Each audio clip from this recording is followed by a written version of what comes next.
Api berkobar membakar kapal nelayan di dermaga Muara Pilu terekam dalam video amatir warga di Bakauheni, Lampung Selatan. Panik melihat kejadian tersebut, warga mencoba memadamkan api dengan alat seadanya. Sejumlah warga berhamburan menyelamatkan diri karena sempat terjadi ledakan yang cukup keras. Ledakan juga terdengar hingga dermaga eksekutif Pelabuhan Bakauheni yang berjarak sekitar 400 meter dari lokasi kejadian. Untuk memadamkan api, petugas menerjunkan 1 unit kendaraan pemadam dan dibantu 1 unit damkar milik ASDP Bakauheni. Terjadi konsleting atau percikan api yang membakar solar sehingga menyambar tabung LPG yang ada di kapal tersebut. Sehingga terjadi ledakanlah di situ karena menyambar tabung gas tersebut. Akibat peristiwa ini, pemilik kapal merugi hingga 500 juta rupiah. Dari Lampung Selatan, Lampung, Heri Fulistiawan, iNews melaporkan.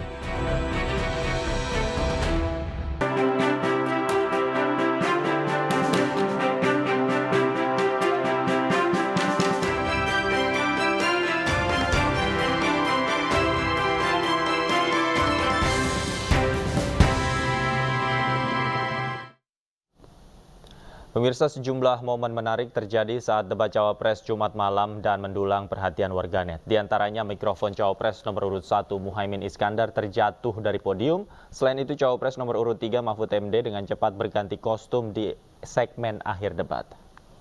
Saya jelaskan ya, sekarang Indonesia itu sudah memulai yang namanya Calon Wakil Presiden nomor urut 1 Muhaimin Iskandar mengundang sorotan dalam debat Cawapres Jumat malam. Di antaranya ia kerap melontarkan kata selepet saat berbicara.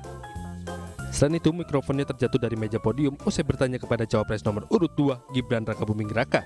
Gibran pun lantas menahan tawa. yang dibangun bukan hanya Solo saja. 53% investasi kita sudah ada di luar Jawa. Kalau kita pengen fair ya Gus.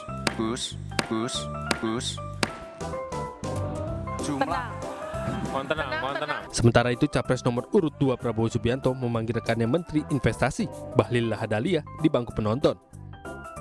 Prabowo menarik jaket hitam Bahlil dan berbisik sesuatu kepada Bahlil. Momen ini sempat mengundang pandangan negatif warganet.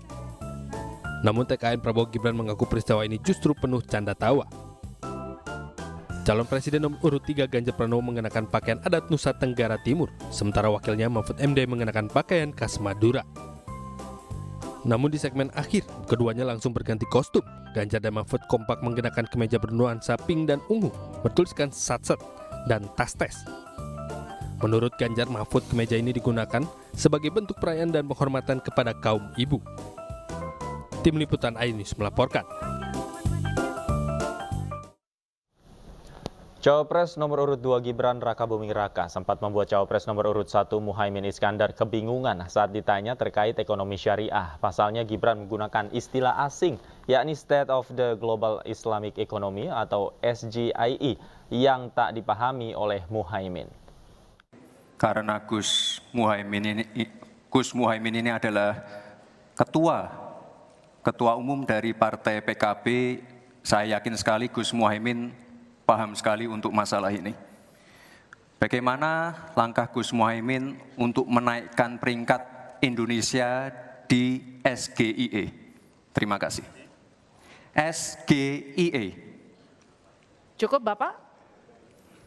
Bapak Gibran cukup? Cukup. Baik, silakan. Bapak Muhaimin untuk menjawab, waktu Anda menjawab 2 menit, kami persilakan. Terus terang SGIE saya nggak paham. SGIE itu apa? Tenang. Stop. Ada lagi pertanyaan atau ini waktu Anda untuk memberikan jawaban, waktunya 2 menit. Oke. Kalau Anda menggunakan untuk bertanya, waktu akan habis. Tidak apa-apa? Tidak apa-apa karena saya tidak pernah mendengar istilah SGIE itu. Siap. Waktu Kami persilakan. di stop, kita alihkan ke Pak Gibran. Waktu Anda 1 menit. 1 menit. Baik, Gus, kita kan sedang fokus mengembangkan ekonomi syariah, keuangan syariah.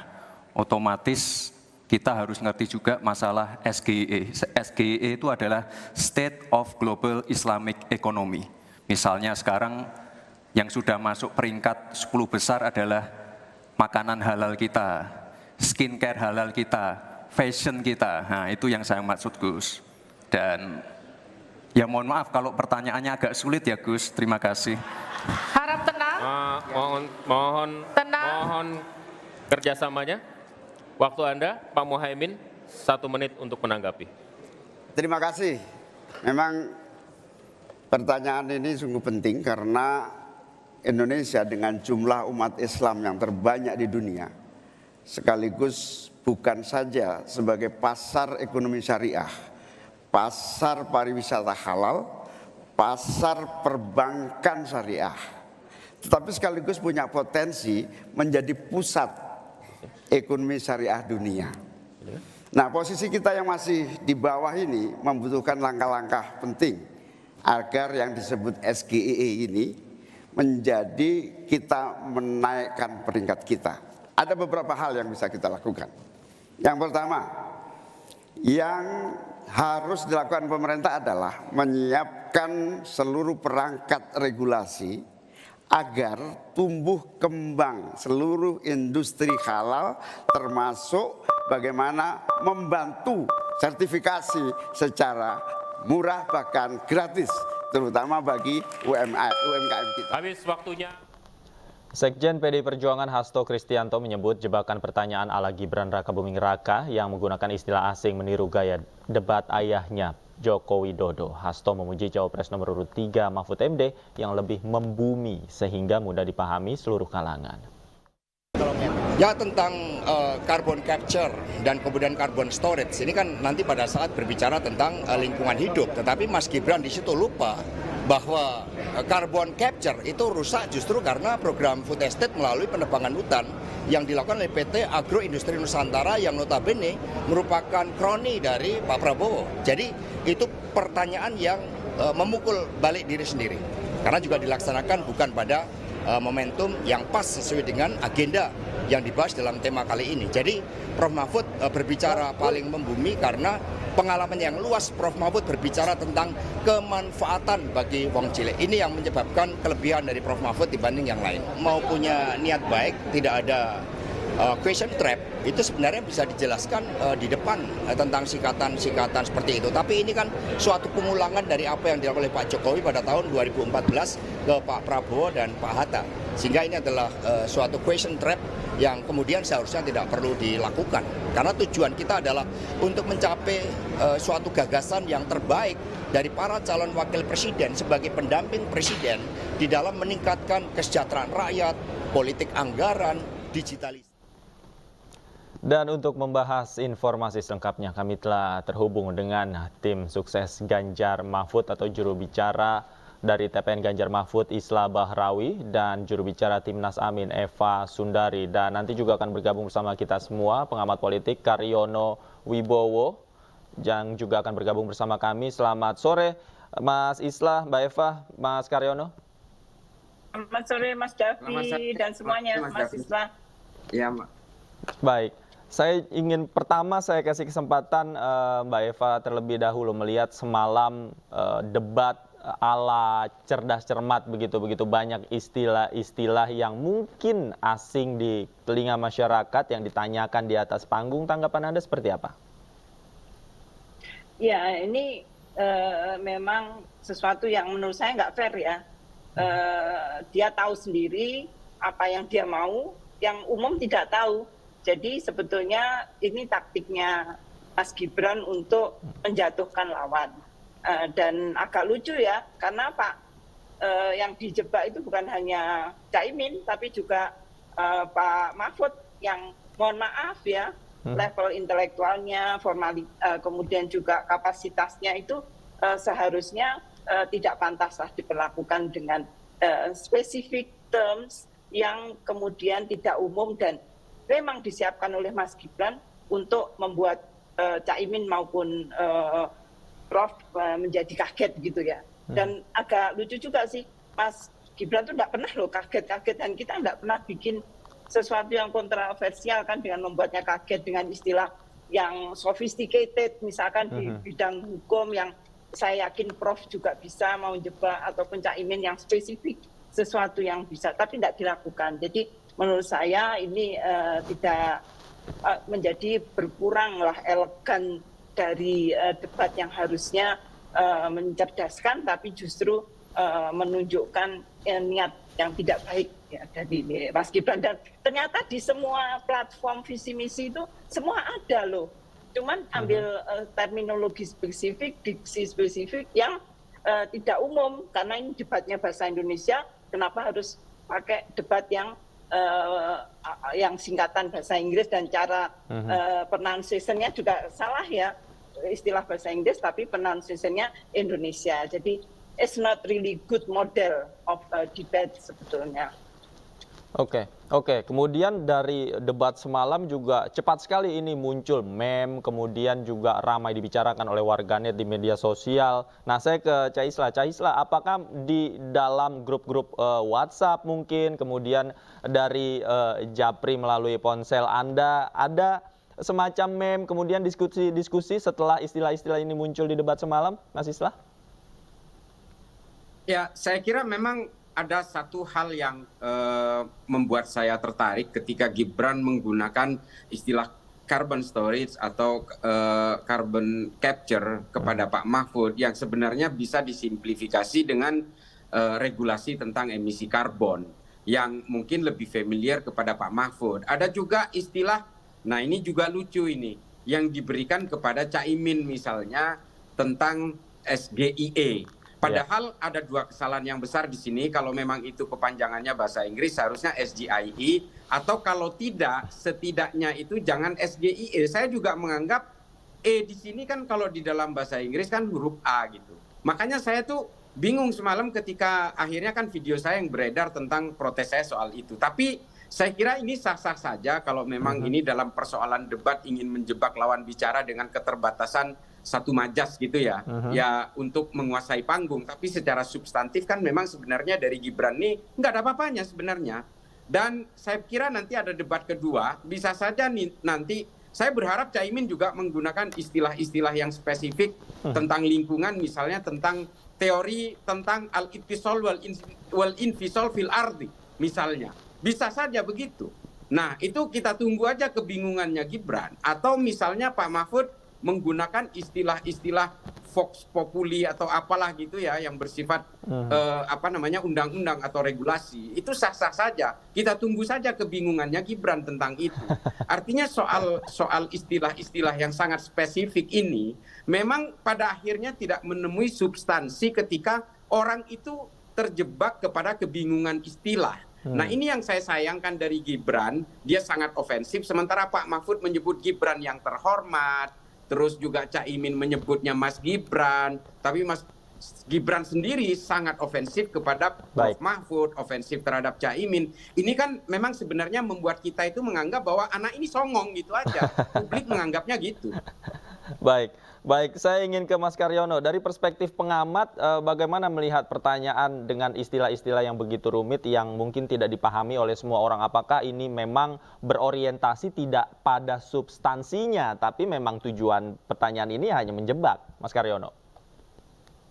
Iya, kalau terima kasih Mas. Jadi kalau menurut saya memang ini wajar ya dalam konteks kontestasi politik ya.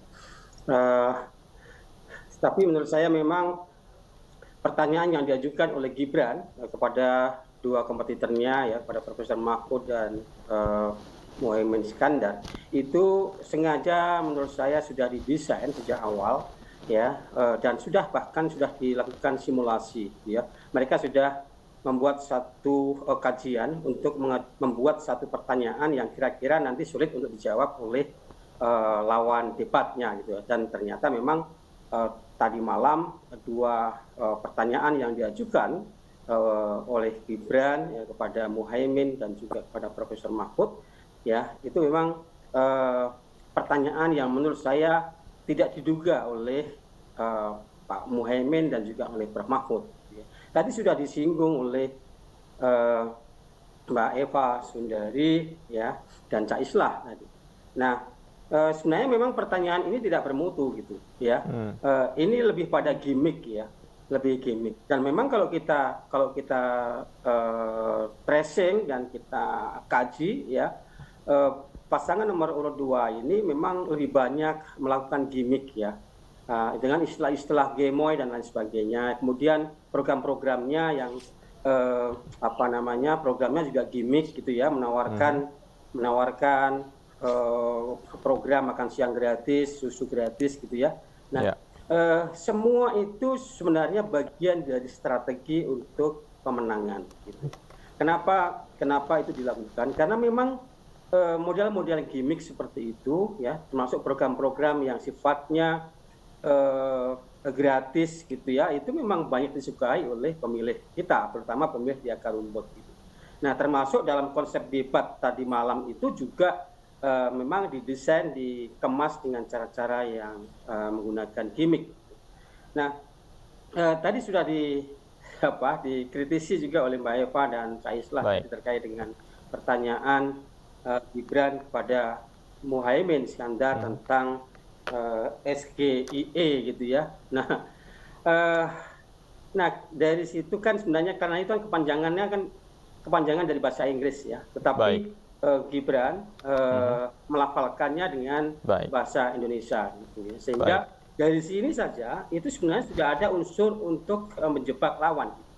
Pasti siapapun yang mendengar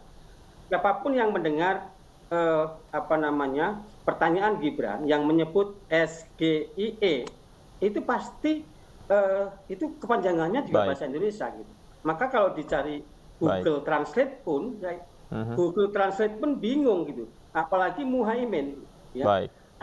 Karena yang seharusnya disampaikan dalam bahasa Inggris gitu ya, SGIE gitu ya. Nah, itu tapi Gibran sengaja rupanya mungkin ya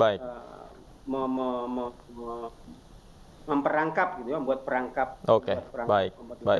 Baik, saya garis bawahi. Jadi tujuannya untuk memperangkap ya, begitu. Baik, saya ingin ke Mbak Eva. Bicara soal istilah ini kan Gus Muhaimin juga mengeluarkan sebuah istilah semalam, konsep selepet begitu yang juga sempat disebutkan. Nah, bagaimana ini sebenarnya definisi konsep selepet? Tapi Mbak Eva ditahan dulu jawabannya, usai jeda berikut Bapak-bapak kita akan kembali dengan diskusi kita usai jeda. Tetaplah bersama kami di iNews Sore.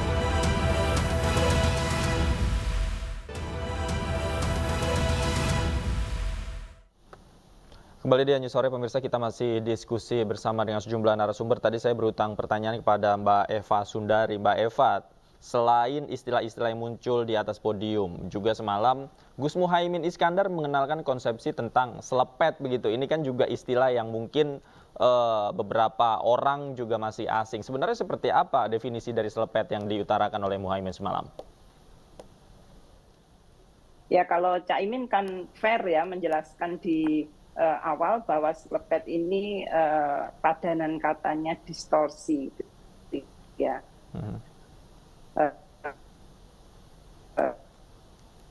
Jadi pengennya harus berpikir cepat, karena perubahan cepat maka harus ada solusi-solusi yang cepat ya. Jadi itu sudah dijelaskan dan dia ambil dari istilah bagaimana sarung itu bisa untuk membangunkan orang yang tidur, santri yang tidur kan begitu. Jadi menurut saya tidak ada kehendak untuk membuat bingung masyarakat, bahkan mengenalkan diksi baru ya, seperti Mas Anies ketika menutup salamnya Wakanda No More, tapi Indonesia Forever kayak gitu. Jadi memang ingin ada istilah baru yang khas ya, tapi kita sendiri juga pakai istilah pesantren ini ya, memang beli pesantren pakai disruption, ayo selepet aja gitu. Jadi gurauan lah khas Muhaimin kan. Muhaimin itu kan Cak Imin pengean, happy orang. Ya, artinya selepet ini juga dibarengi dengan penjelasan dan definisi kepada masyarakat ya, agar masyarakat mengerti yang dimaksud selepet ini seperti apa, definisi dan penjabarannya seperti apa, agar masyarakat tidak bingung. Iya, sebenarnya pada diskusi sore hari ini juga kami sudah mencoba untuk menghubungi tim dari TKN Prabowo Gibran untuk ikut serta dalam diskusi kita sore hari ini, namun hingga kini belum ada respon dari sana. Nah, saya ke Cak Islah deh. Cak Islah, di kubunya Ganjar Mahfud juga ada istilah istilah satset begitu ya. Satset ini tentu kan istilah-istilah yang memang familiar di telinga anak muda begitu. Satset, kemudian gerak cepat. Kalau dari definisinya sendiri seperti apa istilah ini, Cak Islah? Ya kalau satset tastes ya sebenarnya satset tastes itu tetap aja gerak cepat. Artinya tidak pernah mau menunda persoalan, dia tetap objektif melihat persoalan dan mengerjakan troubleshooting itu secara cepat dan tuntas gitu. Artinya memang meskipun dari Ganjar Mahfud sendiri bertekad untuk meneruskan program Pak Jokowi yang sifatnya positif dan berguna bagi khalayak, itu memang diteruskan, tapi kalau ada yang ternyata tidak memenuhi, tidak menjawab berbagai persoalan yang ada di tengah masyarakat, tentu saja harus disempurnakan. Kalau ternyata memang membawa mudarat bagi masyarakat, ya tidak juga harus dilanjutkan. Nah ini yang dimaksud dengan satset tastes itu sebenarnya. Nah ini yang memang kita glorifikasi. Menurut saya konsep selepet, konsep satset, ini menurut saya jauh lebih bagus daripada sekedar hanya branding gemoy dan sebagainya. Saya terus terang ini sama saja seperti kalau seperti gemoy itu kan sebenarnya menurut saya terlalu artifisial ya. Memang hanya untuk konsumsi media sosial. Meskipun kita akui konsep gemoy yang dilakukan oleh mereka ini banyak dibeli juga oleh anak muda yang lebih akrab dengan media sosial. Tapi sebenarnya pada prinsipnya adalah konsep tastes dan satset yang ada di Ganjar Mahfud itu lebih kepada edukasi terhadap masyarakat bahwa setiap persoalan itu tidak boleh ditunda-tunda. Dan selama Pak Jokowi memerintah memang kemarin itu banyak sekali persoalan-persoalan ekonomi yang belum terselesaikan, terutama soal penyederhanaan birokrasi misalnya. Nah ini yang akan diselesaikan oleh Ganjar Mahfud secara satset dan tastes itu. Oke, jadi istilah ini juga diikuti dengan definisi yang mungkin juga bisa menjelaskan bagaimana visi dan cara bekerja mungkin ya dari pasangan Ganjar Mahfud jika terpilih nanti. Nah, saya kembali ke Mbak Eva. Ini yang menarik bahwa semalam juga Gus Muhaimin terlihat banyak senyum, kemudian lebih banyak tertawa begitu pada saat debat. Ini kan sebelumnya juga Gus Muhaimin dikenal di media sosial sangat humoris ketika memaparkan visinya. Apakah nantinya mungkin pada debat berikutnya polanya akan berbeda untuk barangkali dalam tanda kutip membalaslah jebakan-jebakan dari kubu kompetitor?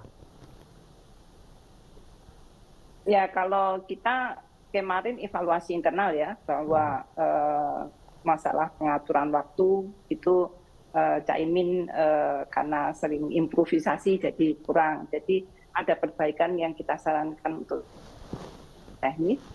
Tapi soal gagasan kan tidak kalah sama sekali ya, kemarin kontennya bagus banget. Nah tinggal masalah teknis untuk gaya berbicara agar lebih efektif dan efisien ya, komunikasi yang efektif dan seterusnya. Dan tentu kita menjadi agak paham loh, kok paslon 2 strateginya gini ya, menjatuhkan ya, bukan kemudian adu gagasan yang mencerdaskan ya, tapi kok ada kehendak atau motif untuk menjatuhkan gitu. Nah kita debat, ayo dong. Besok yang berikutnya pakai istilah bahasa Inggris yang spesifik for macroeconomics atau juga untuk lingkungan yang khas Islam gitu, ada godaan seperti itu. Tapi menurut saya kita punya kewajiban ya untuk entertain the viewers atau pemilih dengan bukan hanya gaya yang elegan, tapi substansi jangan dikalahkan jangan oleh gimmick-gimmick gitu ya, tapi lebih kepada substantif. Tampaknya sih kalau saya dimintai karena saya jubir ya dan dikumpulin, aku bilang nggak usah dibales lah, kelas kita nggak di situ. Kelas kita adalah kelas gagasan yang mencerdaskan dan juga menunjukkan gaya yang elegan gitu. Oke, menjawab elegan. Nah, terakhir saya ke Mas Karyono. Mas Karyono, kira-kira apakah istilah-istilah rumit ini juga nanti pada debat-debat berikutnya akan muncul kembali, kemudian bagaimana nanti mungkin akan dibalas dengan Ganjar Mahfud atau seperti apa prediksinya? Ya, saya menduga seperti itu ya dalam debat kedua nanti untuk cawapres ya.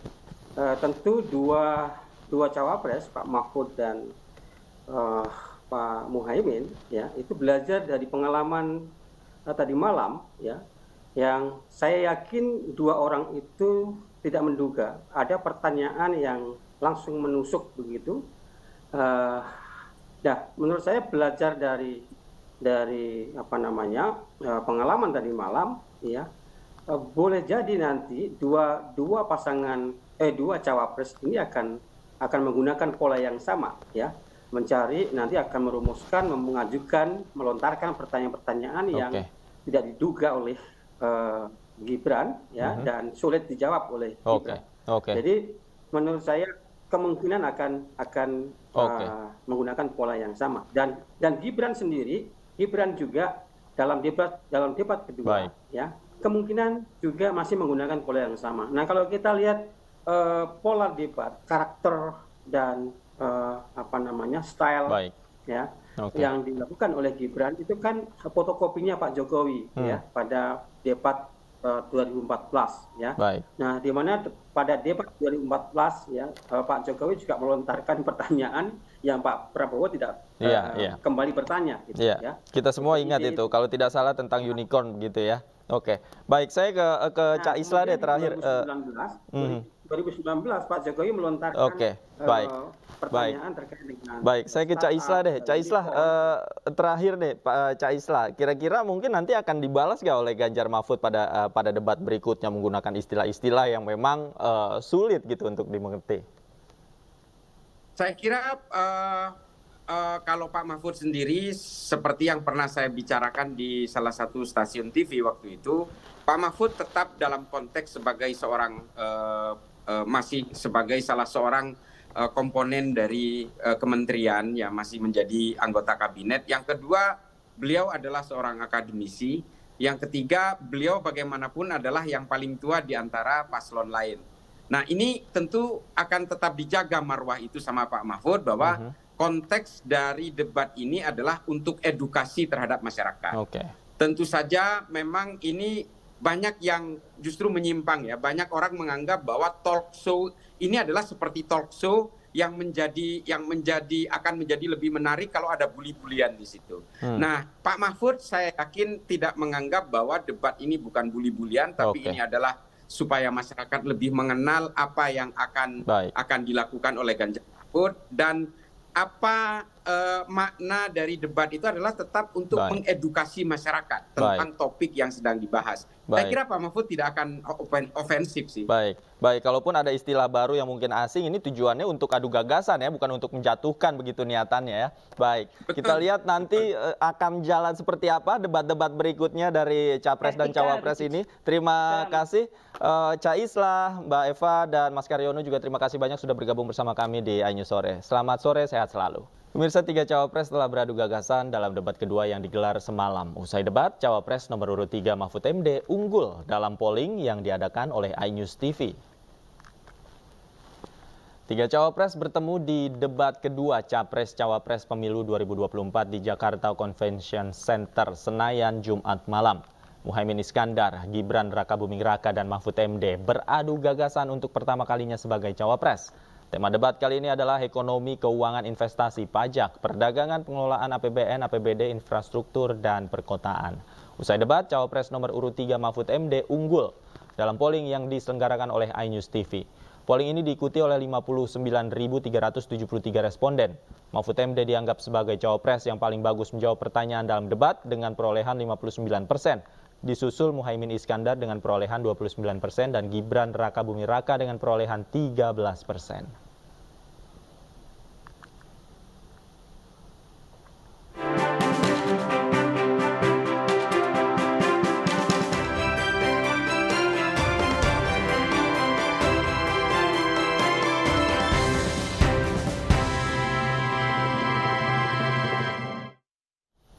Calon Wakil Presiden nomor urut 1 Muhaimin Iskandar melanjutkan kampanyenya ke Kabupaten Kudus, Jawa Tengah. Caimin menghadiri acara Aminpreneur dan berdiskusi dengan para pelaku UMKM.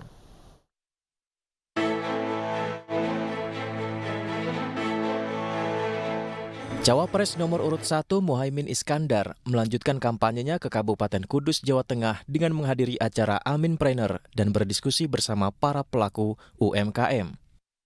Dalam kesempatan itu, Gus Imin mendengar keluhan dan aspirasi dari pelaku UMKM soal masalah akses permodalan, perizinan, dan penjualan. Muhaimin berharap UMKM di Indonesia bisa naik kelas. Hal tersebut diyakini dapat terrealisasi jika pemerintah berani melakukan perubahan dari segi investasi, sehingga UMKM di Indonesia bisa menuju tingkat global. Kalau namanya komprehensif, permodalan, regulasi, tata kelola, pendampingan, pemasaran di tingkat global, ya ibaratnya kita harus belajar dari Tiongkok melakukan penyerangan global. Nah, tidak ada kesungguhan. Pak Jokowi sampai marah 2 kali. Itu karena belum ada gerakan masif, baru bersifat himbauan, bersifat aturan. Ini harus digerakkan. Kita boleh belajar dari pengalaman pemerintahan manapun ya. Kalau gerakannya masif, itu baru bisa di Indonesia ini. Tapi kalau sekedar aturan, apalagi himbauan, nggak akan. Jika terpilih, Muhaimin berjanji akan mengelola APBN dan merombak total kredit usaha rakyat untuk UMKM kaum muda, sehingga para pelaku usaha bisa mendapatkan modal dengan mudah tanpa bunga yang menyulitkan. Dari Kabupaten Kudus, Jawa Tengah, Muharlin, iNews melaporkan. Usai debat Cawapres tadi malam, Cawapres nomor urut 2 lanjutkan kampanyenya ke Pasar Kramat Jati, Jakarta Timur. Gibran juga mengecek harga bahan pangan serta silaturahmi ke pedagang Pasar Kramat Jati. Calon Wakil Presiden nomor urut 2 Gibran Rakabuming Raka bersilaturahmi ke para pedagang yang berada di Pasar Induk Kramat Jati, Jakarta Timur. Gibran bersilaturahmi sekaligus mengecek ketersediaan sayur dan buah yang ada di Pasar Induk Kramat Jati. Tak hanya itu, Gibran juga sempat mencicipi buah-buahan seperti melon dan durian yang tersedia di pasar dan juga membeli beberapa buah tersebut. Capres 02 itu juga menyapa para pendukungnya yang berada di Pasar Induk Kramat Jati. Banyak juga pedagang tidak melewatkan kesempatan untuk meminta foto dengan Gibran.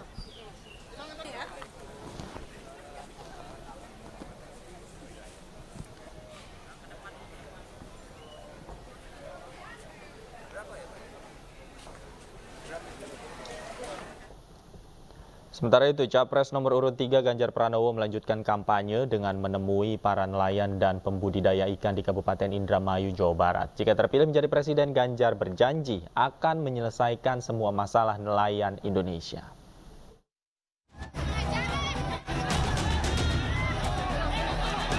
Calon presiden nomor urut 3 yang diusung Partai Perindo, Ganjar Pranowo, melanjutkan safari politiknya di Jawa Barat. Kali ini Ganjar menemui para nelayan, pembudidaya ikan, penambak garam dan pengolahan ikan di tempat pelelangan ikan Karansong, Kabupaten Indramayu. Dalam kunjungannya, Ganjar mendengarkan semua keluhan para nelayan, termasuk diantaranya masalah administrasi, bahan bakar yang terbatas, serta modal usaha. Jika terpilih menjadi presiden, Ganjar berjanji akan menuntaskan semua masalah yang dikeluhkan para nelayan. Dan mereka butuh dibantu. 1 dari sisi pendangkalan, 2 dari sisi surat kapal yang mereka merasa migrasinya ini cukup lama mereka. Saya kira ini perlu dipercepat. Tadi saya tanya soal BBM, ternyata kalau BBM itu yang kapal besar nggak masalah, yang kapal kecil bermasalah. Terus yang berikutnya adalah modal usaha dari nelayan. Ada 2 skim sebenarnya yang mereka harapkan, 1 skim perbankan, 2 dari koperasi. Sehingga ini yang bisa kita coba untuk bisa menyelesaikan persoalan mereka. Selain itu, Ganjar Pranowo juga berjanji akan memberantas preman-preman di laut yang kerap meminta pungli dan meresahkan para nelayan. Nantinya Ganjar akan mengerahkan tim dari Kementerian Kelautan dan Kepolisian untuk berpatroli secara rutin di perairan Indonesia. Dari Indramayu, Jawa Barat, Irfan Hardiansyah, Khoirudin, iNews melaporkan.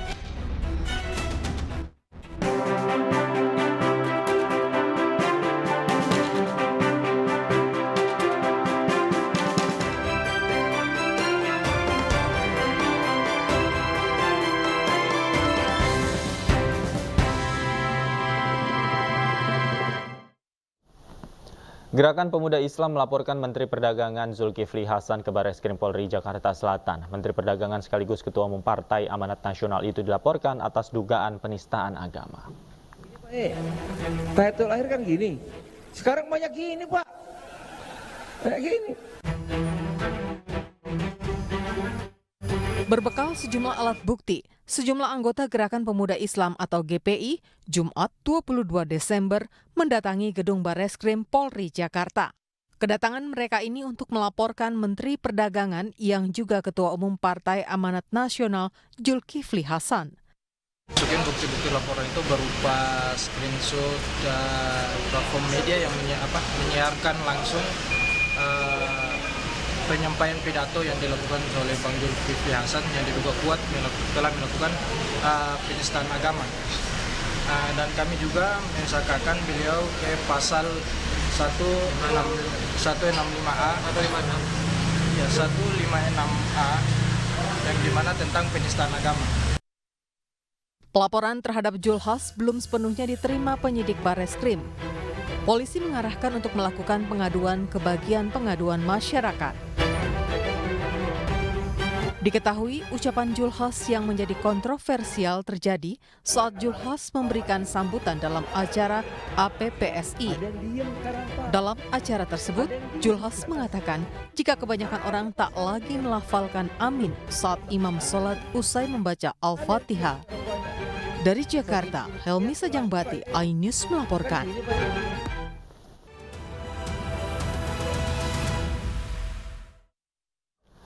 Dua hari menjelang libur Natal dan Tahun Baru, Bandara Soekarno-Hatta mulai dipadati penumpang sejak pagi. Diprediksi puncak arus libur Nataru 2023 akan terjadi pada hari ini hingga besok. Berdasarkan informasi yang didapat, jumlah calon penumpang di Bandara Suta pada Sabtu hari ini meningkat hingga 40%. Jumlah peningkatan tersebut didominasi oleh keberangkatan penumpang, yaitu sebanyak 98.163 orang, sementara untuk kedatangan sebanyak 76.671 orang. Selain itu, para penumpang yang pergi meninggalkan Jakarta rata-rata memilih liburan domestik dengan jumlah penerbangan 862, sedangkan penerbangan internasional berjumlah 245.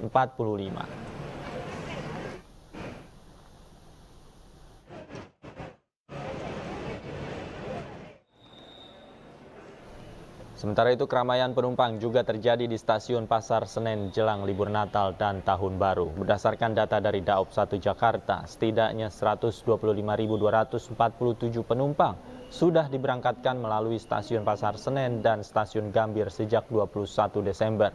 Peningkatan penumpang di stasiun Gambir dan stasiun Pasar Senen mulai terjadi sejak masuknya libur sekolah. Diperkirakan puncak arus libur Nataru di stasiun Pasar Senen khususnya terjadi pada 23 Desember 2023 hingga 7 Januari 2024. Untuk mengantisipasi lonjakan penumpang, PT KAI telah menyiapkan 700.000 tiket tambahan. PT KAI juga mengimbau para penumpang untuk tidak membawa barang berlebih demi kenyamanan dan keamanan selama melakukan perjalanan.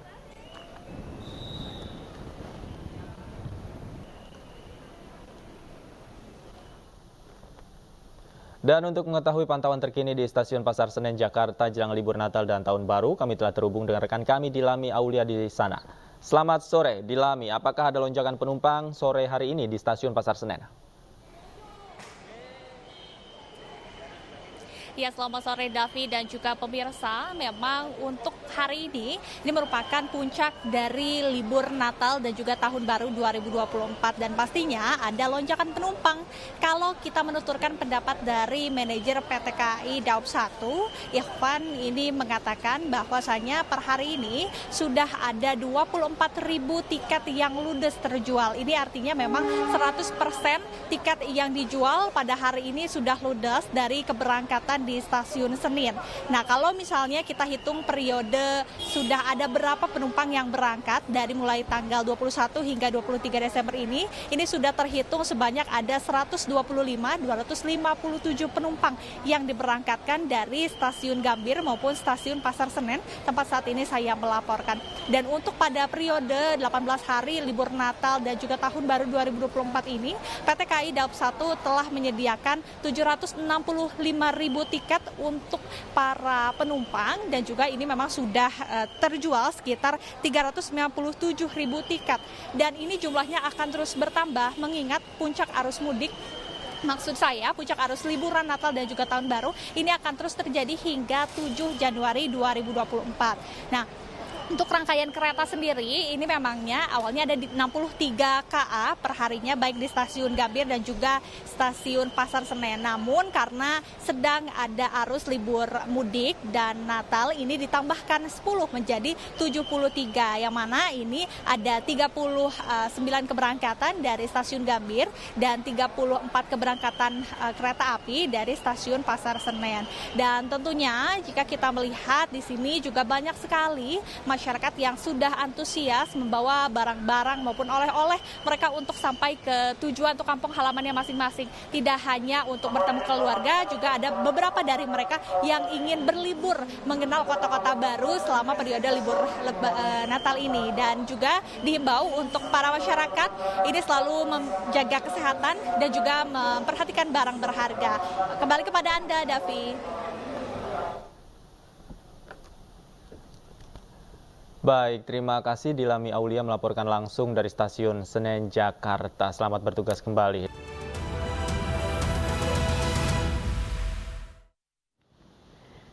Anda kembali di iNews Sore bersama saya Syafaati Suryo. Pemirsa, Wamen Parekraf Angela Tanusudibyo menjadi pembicara kunci di forum tingkat tinggi dan diskusi panel yang diselenggarakan oleh PBB di Amerika Serikat. Angela menekankan pentingnya sektor ekonomi kreatif dalam pembangunan ekonomi yang inklusif.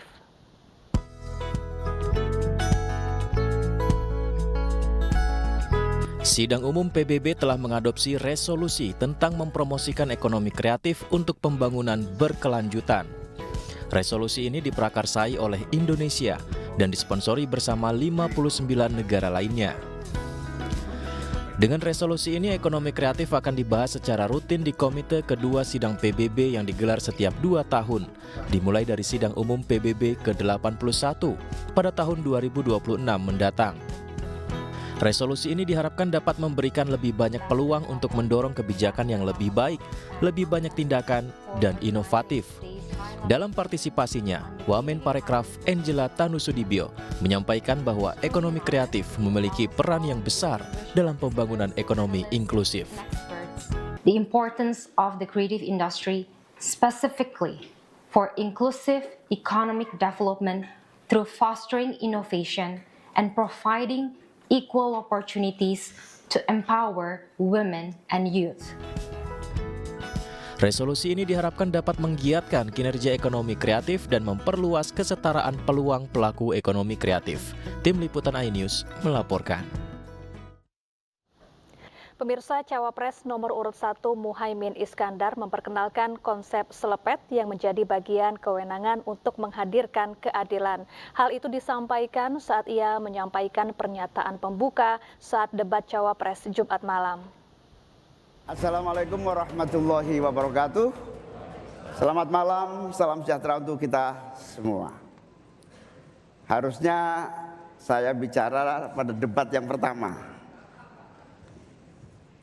Tapi hari ini saya sungguh bersyukur akhirnya bisa bertemu. Tapi jangan salah paham, bukan karena saya ambisi jadi presiden, tapi karena saya punya pelajaran yang penting selama saya berjuang di politik. Apa itu? Saya menyaksikan dan menjadi bagian dari adanya pemerintah yang memiliki kewenangan mutlak, terutama pimpinan tertinggi, untuk bisa menghadirkan keadilan dan kemakmuran rakyat. Inilah yang disebut sebagai selepet menjadi bagian dari kewenangan untuk menghadirkan kemakmuran dan keadilan. Selepet itu seperti sarung yang saya bawa ini. Bisa di kalangan santri, bisa membangunkan yang tidur, menggerakkan yang loyo, dan sekaligus mengingatkan yang lalai. Alhamdulillah, Gusti Allah memberi kesempatan saya untuk bersama-sama Mas Anies yang memiliki pemikiran yang sama untuk terwujudnya perubahan dan perbaikan.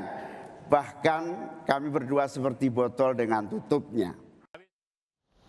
Sementara itu, calon wakil presiden nomor urut 3 Mahfud MD menyoroti masih banyaknya praktik korupsi yang menyebabkan banyak rakyat menjadi miskin. Untuk itulah Mahfud MD mengajak semua pihak dengan lantang dan tegas untuk melawan korupsi demi kesejahteraan bangsa.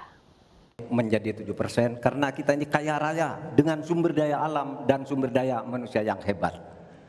Masalahnya apa? Masalahnya banyak korupsi dan inefisiensi di sektor-sektor pertumbuhan ekonomi, yaitu di sektor konsumsi, belanja pemerintah, ekspor impor, dan investasi. Jadi dengan demikian karena banyak korupsi, dan itu memang betul terjadi.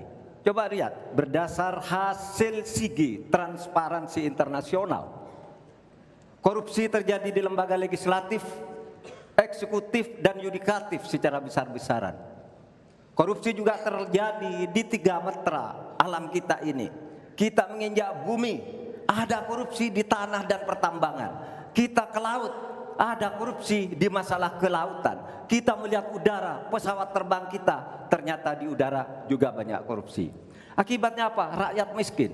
Saudara sekalian, kita harus lawan korupsi. Menimbang istilah anak muda, hai koruptor, kutabrak kau. Hai wir, mundur kau wir. Nah korupsi, setabrak. Saudara sekalian, ini semua dalam rangka agar terjadi pemerataan seperti ketentuan pasal 3 Undang-Undang Dasar. Di Al-Quran disebut kaila yakuna dolatan bainalayam. Jangan biarkan kekayaan itu hanya beredar di antara orang kaya. Waktu Bapak selesai. Ya, menarik untuk menilik bagaimana gestur serta ekspresi para calon wakil presiden di debat malam tadi. Kami akan membahas selengkapnya bersama dengan pakar mikroekspresi, ada Mas Kirdi Putra. Selamat malam Mas Kirdi Putra, apa kabar? Selamat malam semuanya. Baik, Mas Kirdi, bagaimana Anda membaca suasana hati, sikap, dan emosi ketiga cawapres saat debat malam tadi? Oke, jadi kalau kita bicara tentang ekspresi yang ditampilkan oleh mereka semua, masing-masing, jadi kalau ada yang berani bilang bahwa mereka semua tidak memunculkan emosinya, dan ada yang menyebutkan salah satu pihak, gitu misalnya, tidak memunculkan emosinya sama sekali, saya akan menyangkal dengan bilang bahwa sebetulnya mereka semua itu menampilkan tanda petik istilahnya gejala emosi di wajahnya. Caimin dengan tarikan di sekitar bibirnya setiap kali setelah hampir selesai waktunya dan dia offset gitu kelebihan, jadi dia kesel tuh sebetulnya. Gibran dengan ketika ditembak pertama kali sama Prof Mahfud, dan itu ketika tangannya ditandai dengan mengambil mic padahal bukan jatahnya dia untuk bicara. Nah semenjak itu dia emosinya lepas sebetulnya. Dan Prof Mahfud dengan pertanyaan-pertanyaan diajukan oleh Gibran sebetulnya ada beberapa kali tarikan senyum nggak suka gitu, sinis gitu di wajahnya gitu, itu juga kelihatan sebetulnya. Satu kali dengan Caimin dengan dia nggaruk di samping hidungnya gini. Nah itu semua jadi semua menandakan bahwa semua cawapres yang tadi malam berkontestasi sebetulnya mereka semua memang mengeluarkan penanda emosi. Cuman banyak orang secara umum tidak bisa melihat itu, bisa jadi. Baik, lalu bagaimana Anda melihat ketiga cawapres dalam memahami setiap materi debat dan juga dalam menguasai panggung debat malam tadi, Mas Kirdi? Ini istilah menguasai materi dan menguasai panggung debat itu istilah yang sebetulnya sangat luas ya. Karena dari sisi kalau dari sisi kelihatannya seperti pede gitu, saya melihat tentu saja Mas Gibran yang paling unggul di sini. Sekali lagi, terlihat seperti pede ya kalau dari sisi pandang itu. Kalau dari sisi penguasaannya adalah tenang, tidak terpancing, itu buat saya Pak Mahfud yang paling menang di situ. Ya. Tetapi kalau dari penguasaan dari beberapa kemampuan untuk memberikan sebuah gimmick dan kemudian juga selepetan yang buat saya cukup canggih tadi malam, itu Caimin bagus di dalam posisi itu. Jadi kita perlu pilah dulu nih dalam sisi apa dibilang unggul. Beda-beda soalnya. Oke, baik. Kemudian Mas Kirdi, kalau kita lihat cawapres nomor urut 2, ini Gibran Rakabuming Raka banyak melontarkan istilah asing saat bertanya. Bagaimana Anda menilai ini? Kira-kira apa maksud yang hendak dituju oleh Gibran Rakabuming Raka? Oke, sebetulnya ada dua poin di sini yang bisa dibahas terhadap hal itu. Nomor satu, sebetulnya orang yang bisa disebut, jadi kan gini, di Indonesia ini sebelumnya ya sebagai dasar, di Indonesia ini teksnya banyak orang yang dianggap pintar kalau dia bisa menggunakan bahasa-bahasa teknis, bahasa-bahasa asing, yang membuat orang yang mendengarkan sekitarnya kagum, yang wah gitu loh. Yang kalau ditanya kamu ngerti? Enggak gitu, tapi kagum aja gitu. Dan masyarakat kita berapa persen yang memang benar-benar sanggup menguasai bahasa asing dan menguasai bahasa teknis?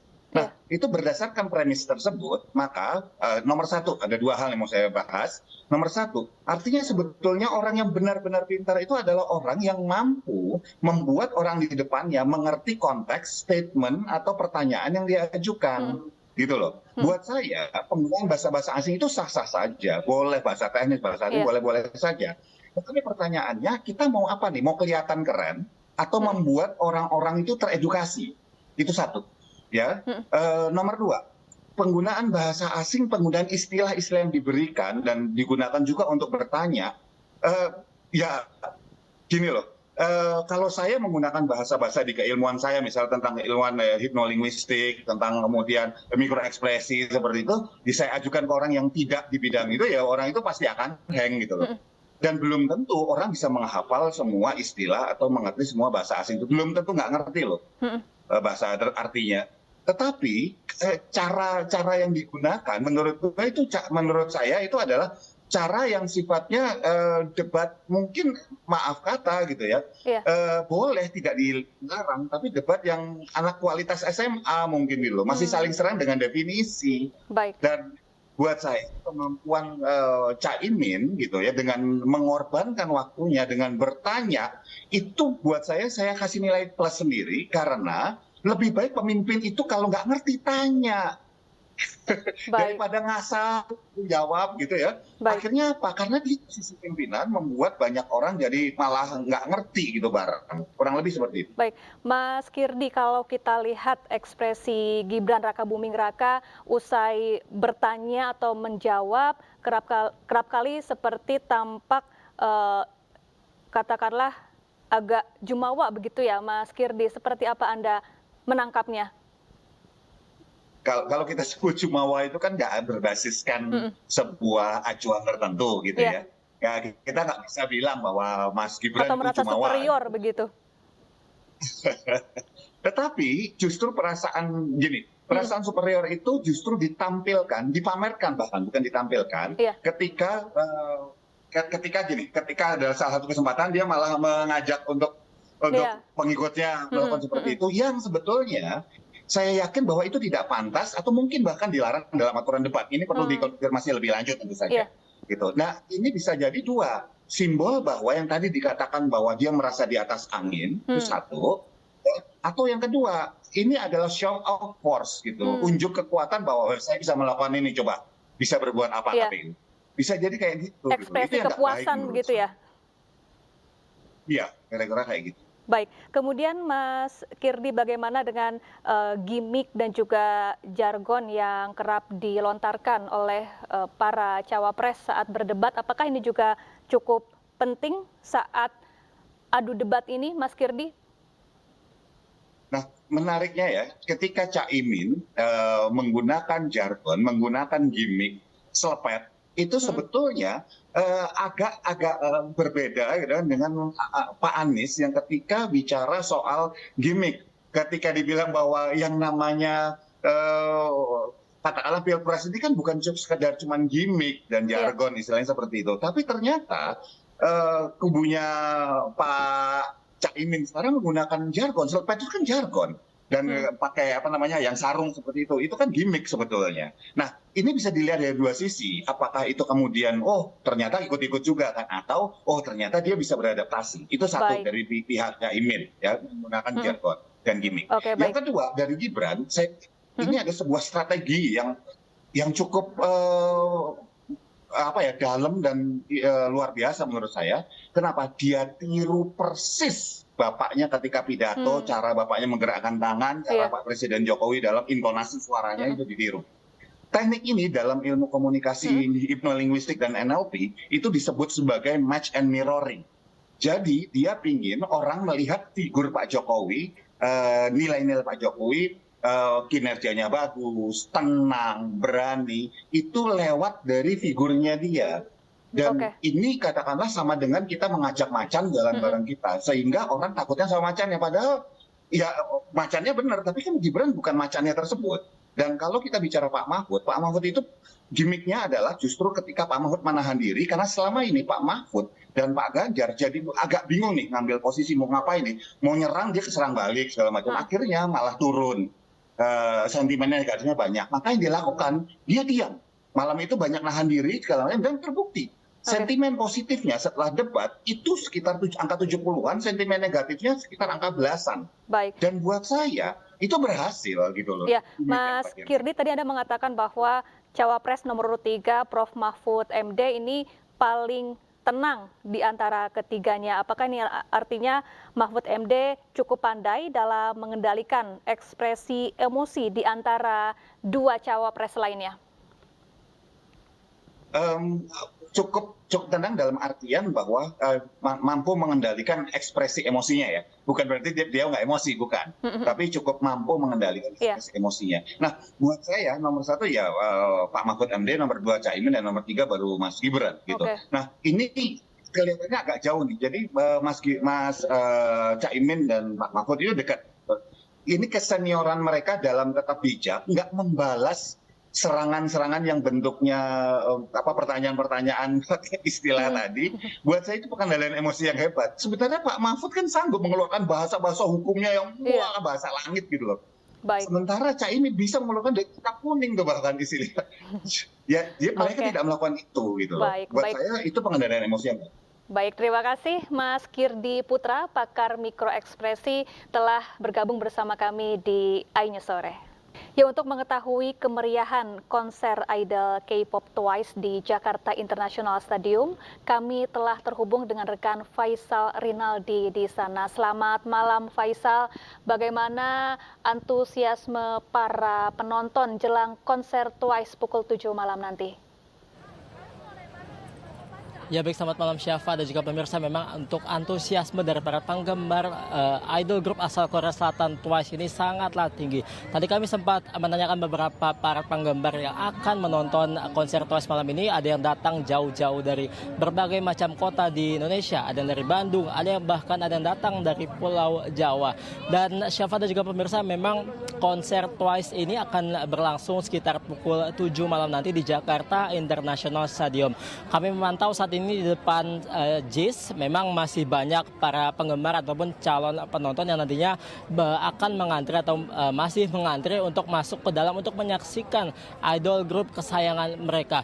Kemudian juga Syafa dan juga pemirsa, dapat kami sampaikan pula bahwa sekiranya konser yang akan dimulai pada pukul 7 malam nanti bertajuk Twice 5 World Tour Ready to be in Jakarta. Dan memang konser Twice di Jakarta International Stadium ini memang akan berlangsung masuk ke dalam rangkaian tur mereka atau tur kelima mereka. Dan memang Twice ini atau idol group asal Korea Selatan ini menggelar konser mereka pasca perilisan album terbaru mereka yakni Ready to Be yang memang sudah dirilis pada 10 Maret 2023. Dan tampilnya idol group asal Korea Selatan atau Twice ini di Jakarta International Stadium menjadi idol grup K-pop pertama yang menggelar konser di stadion berkapasitas 82.000 orang. Kemudian juga Syafa dan juga pemirsa, dapat kami sampaikan pula bahwa jika kami mengingat kembali Twice ini sekiranya terakhir konser di Indonesia ini kurang lebih 5 tahun lalu atau sekiranya pada tahun 2018. Kala itu Twice menggelar konsernya di BSD yakni bertajuk Twice Land Zone 2. Dan memang setelah 5 tahun kemudian akhirnya para penggemar Twice di Indonesia bisa menyaksikan idol grup kesayangan mereka kembali pada malam nanti. Sementara itu Syafa dan juga pemirsa, dapat kami sampaikan pula bahwa kami menghimbau kepada para penonton yang akan menyaksikan Twice malam ini di Jakarta International Stadium stadium agar menaati peraturan yang memang sudah disiapkan oleh pihak penyelenggara. Ada beberapa aturan yang memang sudah dirilis oleh pihak penyelenggara. Di antaranya dilarang untuk melakukan perekaman suara, kemudian juga dilarang untuk pengambilan gambar dan juga video menggunakan alat profesional. Kemudian juga aturan yang kedua adalah dilarang untuk live streaming atau siaran langsung ketika konser sedang berlangsung di dalam. Kemudian juga para penonton dilarang membawa tongkat selfie, kemudian juga monopod dan juga alat tambahan perekam lainnya. Dan para penonton nantinya ketika masuk ke dalam konser juga dilarang untuk membawa senjata tajam. Nah, aturan tersebut memang harus dipatuhi oleh para penonton untuk ketika menyaksikan idol group asal Korea Selatan Twice di Jakarta International Stadium. Nah, memang jika nantinya ditemukan pelanggaran atau yang tadi kami sebutkan tadi, nantinya penggemar diharuskan untuk keluar area dan tidak ada pengembalian dana atau pengembalian tiket.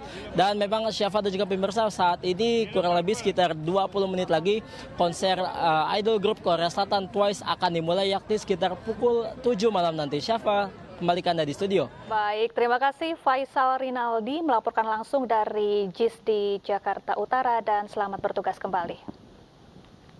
Kita ke informasi selanjutnya pemirsa, Gunung Marapi di Sumatera Barat kembali erupsi. Letusan disusul embusan asap vulkanik yang terus-menerus keluar dari kawah.